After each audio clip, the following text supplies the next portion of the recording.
Hello everyone, this is Professor Vincent Torre Bongolan.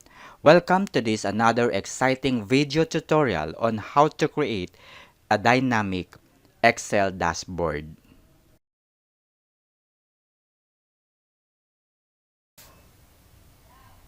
Alright, so this is an example of an Excel dashboard. Alright, so as you can see, as I scroll the bar, the values in the table will also change. Alright. So the radio button is this.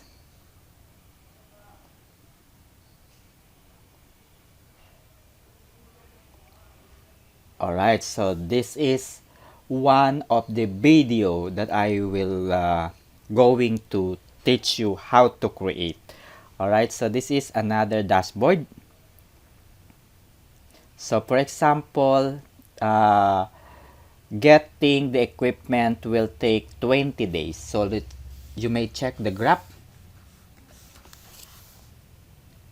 Alright, so build the arms cover will take 45 days.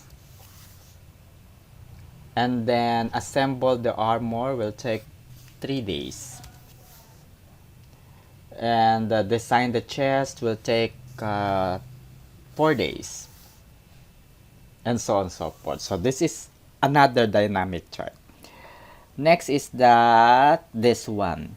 This is to-do list. So let's say for example, I'll uncheck this first. And I will try to find out and assess the priority of this task. Okay, so for example, getting grocery, of course, this is high priority nowadays. Calling your mom, it depends. So sometimes it is high priority, but you know, if you're working, all right, and then getting dentist appointment, okay, this is very low priority. Pay electricity bill, this is also high priority because if you don't pay your bill, your electricity will be cut down. Alright, so getting the grocery, for example, I already completed this one. So the to-do list will also move. So meaning to say I already finished 35.7% of the task. Calling my mom. Yeah.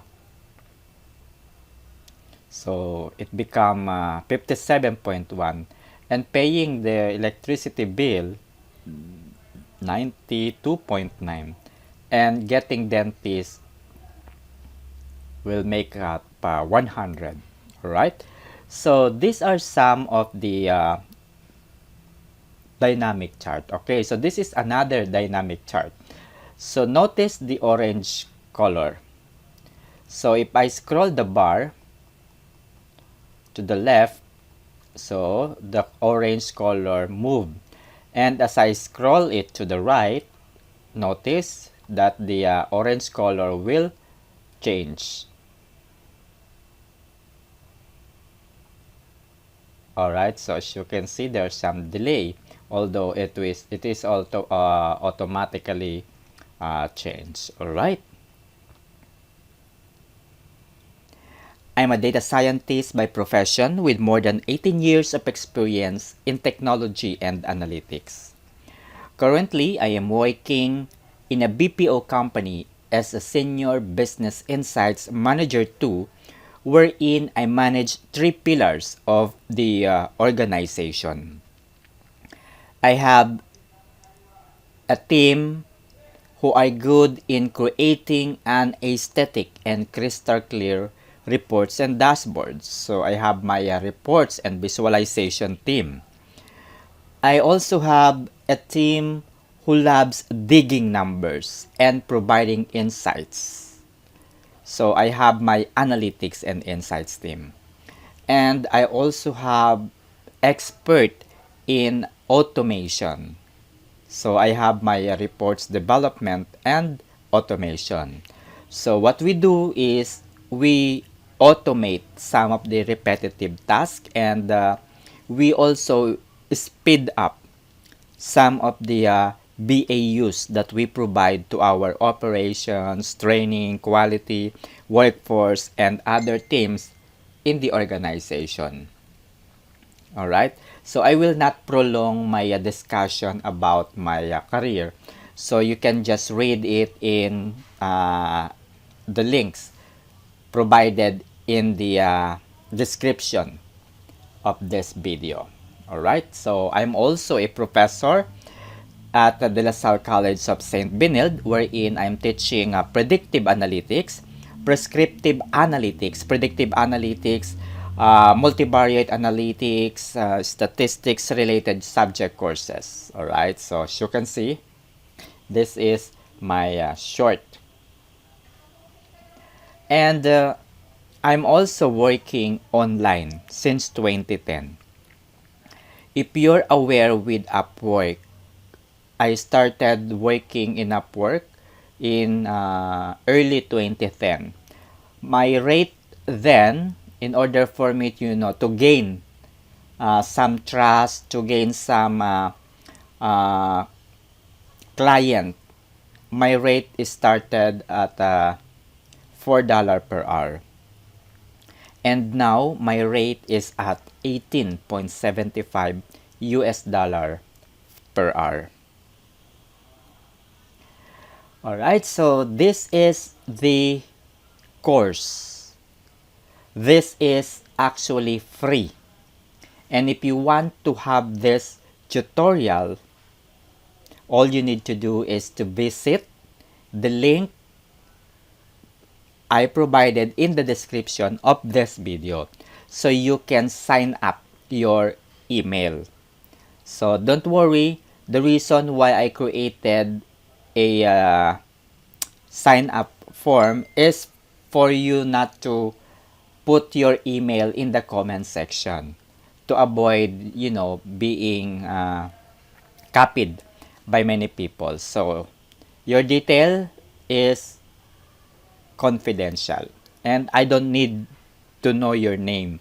I only need your email. That is if you want to have a copy of these Excel tutorials. Alright, so this is what you can expect from this ebook. Tutorial number 1, switch between Excel spreadsheets only. Quickly make a copy of a worksheet. So tutorial 3, 4, 5, 6, 7, 8, 9, 10, 11, 12, 13, 14, 15, 16, 17, 18, 19, 20, 21, 22, 23, 24, 25, 27, 28, and so on and so forth. So there are so many Excel tutorials here. So if you want to have a copy, all you need to do is to visit the description of this video and sign up your email address so I can send it to you. Alright, so I'm also a consultant. I'm also a mentor or professor. And I'm also a webinar speaker of Refocus Education. Alright, so as you can see, this is some of the webinars. These are the other speakers. And so on and so forth. Alright. So this is the website of Refocus. So as you can see, this is my profile. This is my story. Hi, I'm Vincent Bongolan, and I have more than 18 years of experience in technology and analytics. So you can just read it later. Oh, the salary is there. They did not remove my salary. And these are the course mentors and consultants. So, Kay Celine Palisok. So, this is me. This is Boris Piakilia. This is Dr. Dominic Ligot. This is Nam Shakina. Alright, so these are some of the professors. Yeah. I'm also teaching in the university. So like I told you a while ago, Aside from teaching at the School of Management and Continuing Education, I'm also the program course. Okay, I'm also a program course at the De La Salle College of St. Benilde.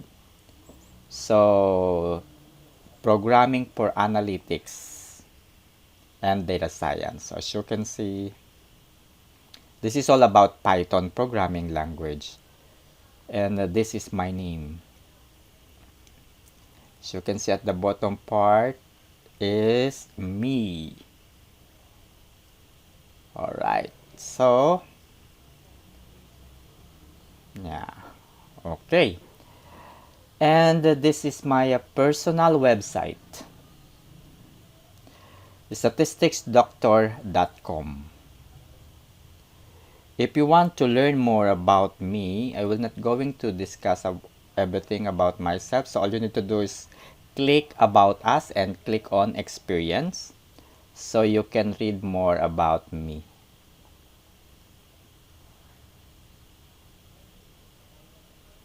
Pretty small. And this is a good thing.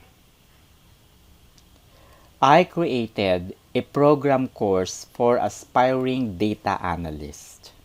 Alright? This is all about business analytics fundamentals. Business analytics encapsulate a set of discipline and technologies for solving business problems using data analysis, statistical models, and other algorithms. It plays a vital role in an organization with high return of investment. All right, so this course has 14 chapters, and now it has 33 lessons and 3 video content. Okay, so what is good news here is that I am giving a lifetime access for the first 30 enrollees. Okay, again, I am giving a lifetime access for the first 30 enrollees. And aside from that, every time I add new lessons, every time I add new chapters in this course, if you are included and belong to the first 30 enrollees, you don't actually need to pay extra amount of money every time, right? Every time I modify this course. So you will have a lifetime access as promised. Okay, so what's the content of this? Okay, so this is my strategy. Aside from the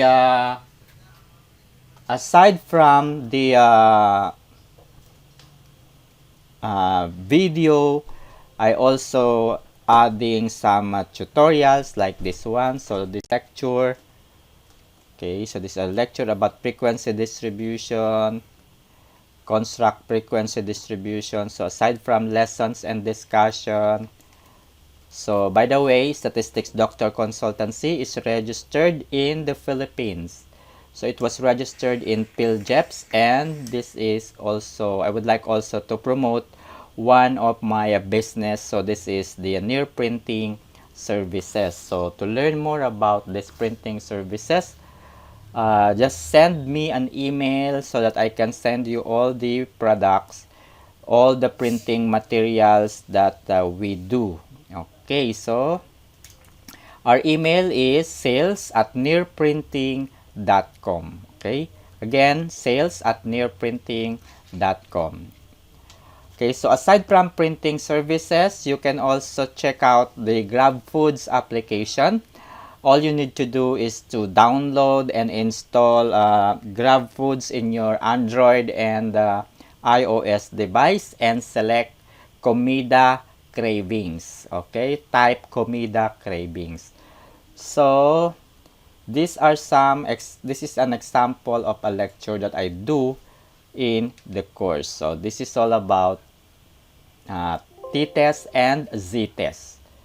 So as you can see, this is how I create lessons. So very dynamic lesson, as you can see.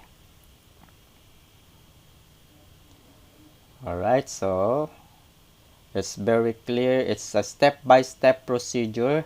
The reason why I'm doing this step-by-step procedure is to capture some of the students who are very novice in terms of statistics. Alright, so that's it.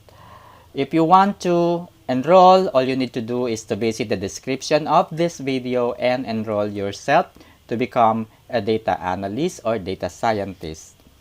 Thank you and have a great day.